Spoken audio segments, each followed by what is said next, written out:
조합제TV 시청자 여러분 안녕하십니까. 2022년 11월 16일 오후 3시 38분입니다. 오늘 세계를 긴장시켰던 사고, 폴란드 동부 지역에 떨어진 미사일의 정체가 거의 밝혀지고 있습니다.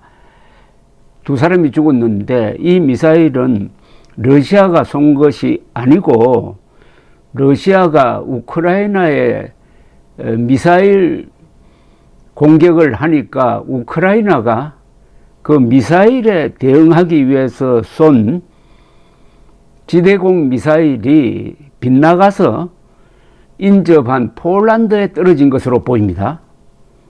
AP통신에 따르면은 미국 정보기관이 그렇게 판단을 했다는 겁니다. 조 바이든 미 대통령도 오늘 지금 인도네시아에서 열리고 있는 발리에서 긴급 소집한 G7 그리고 나토 회원국 정상회의를 가지고 여기서 폴란드에 떨어진 미사일이 우크라이나로부터 발사된 대공 미사일이라는 징후가 있다고 이야기를 했다는 겁니다. 그러니까 미국 군 당국이 그 미사일 궤적을 정확하게 추정했다는 거죠. 앞서 우크라이나와 인접한 폴란드 동부 포르제워도우 마을에 미사일 두 발이 떨어졌습니다. 그래서 2명이 죽었습니다. 둘 다 폴란드 대통령도 러시아제 미사일 가능성이 있고, 그러나 누가 쏘았는지 결정적인 증거는 없다고 했고, 러시아 군 당국도 우리가 쏜 게 아니라고 했습니다. 이건 정확한 팩트가 곧 공식화될 것으로 보입니다.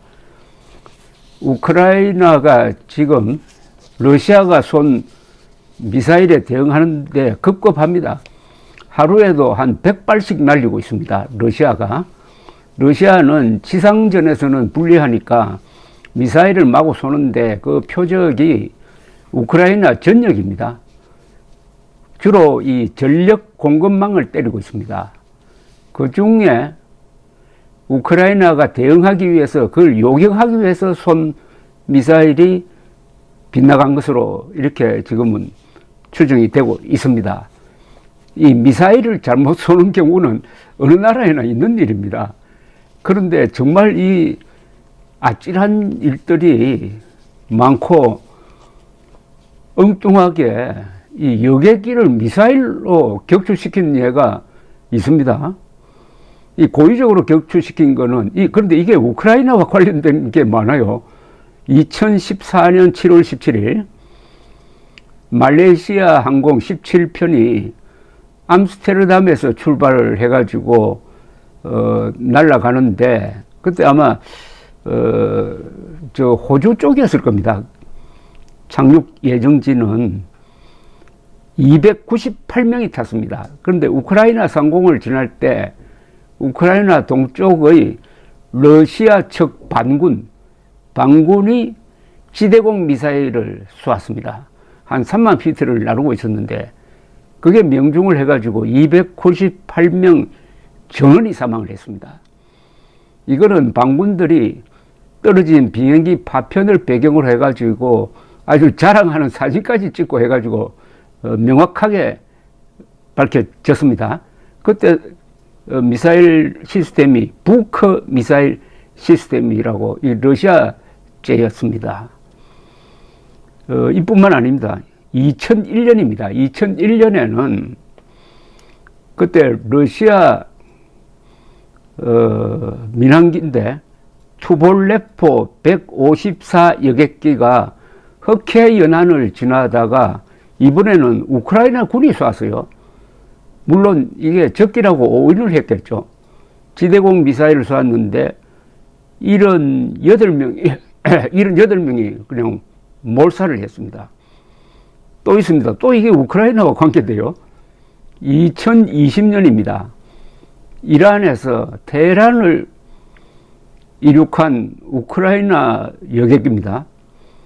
여기 176명이 탔네요. 그때 이란 방공부대가 이륙한 그 비행기를 마치 적기라고 생각하고 이걸 또 쏴가지고 176명이 죽었습니다. 이게 세 건이 다 우크라이나와 관계됩니다. 우크라이나가 잘못 쏜 경우도 있고, 우크라이나가 미사일에 잘못 당한 경우도 있고, 이번에도 우크라이나가 쏜 미사일로 확정되면은 이 미사일과 우크라이나가 무슨 이게 악연이 있는지 하는 그런 생각이 듭니다. 이거 이야기하면은 비행기 타고 가시는 분들 아마 잠이 안 올 겁니다. 요사이는 그나마 다행인지 러시아 영공을 지나다니지 못하게 해가지고 봉쇄를 해버리니까 지금 한국에서 유럽으로 가는 비행 시간이 한 3시간 정도 늘어졌습니다. 런던까지 가는데 전에는 한 11시간이면 됐는데 14시간입니다. 돌아올 때는 한 2시간 정도 더 길어져 가지고 런던, 서울이 한 인천공항이죠. 11시간 좀 됩니다. 어쨌든 이 미사일 발사는 보이지 않는 표적을 상대로 이 발사포탄을 누르는 겁니다. 그러니까 주로 레이더에 의존해 가지고, 근데 레이더에 잡힐 때는 이게 적기냐 여객기냐 하는 것을 구분할 수 있습니다. 잘 들여다보면은 여객기의 표시와 적기의 표시가 레이더 화면에는 다르게 나오는데, 그러나 레이더 오퍼레이터가 그걸 잘 구분하지 않고 이렇게 포탄을 누를 수가 있습니다. 지대공 미사일은 아니지만은 우리나라에서도 이런 일이 있었지 않습니까? 1983년 9월 1일 새벽 269명을 태운 대한항공 007 편이 앵커리지에서 출발해가지고 서울로 오는데 이 비행기가 항로를 이탈했습니다. 그것도 북쪽으로 한 600km나 이탈해가지고, 그때는 절대로 갈 수 없었던 오츠크해를 지나가고, 그 다음에 사할린 상공을 지나가려다가 출격한 러시아 수호이 전투기입니다. 전투기의 요격을 받아가지고 미사일을 맞았습니다. 그래서 269명이 죽었습니다. 거기에는 미국 사람들 많이 포함됐습니다. 이게 유명한 대한항공 007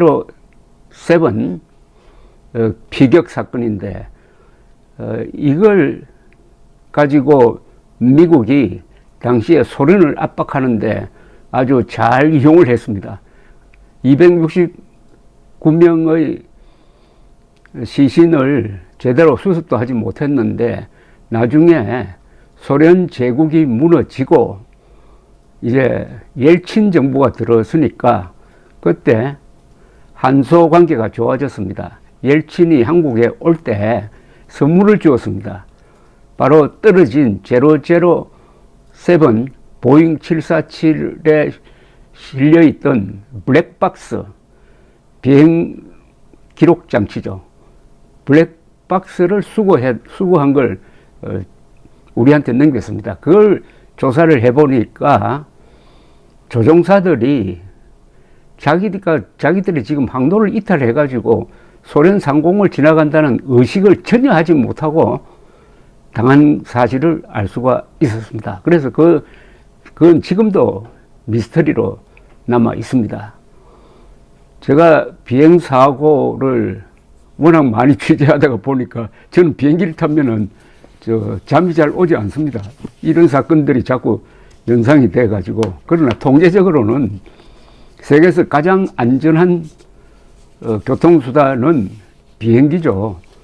쉽게 말하면은 비행기를 타기 위해서 서울에서 광화문에서 택시를 타고 공항까지 가는 그 차에서 죽을 확률이 비행기 사고로 죽을 확률보다 더 높습니다.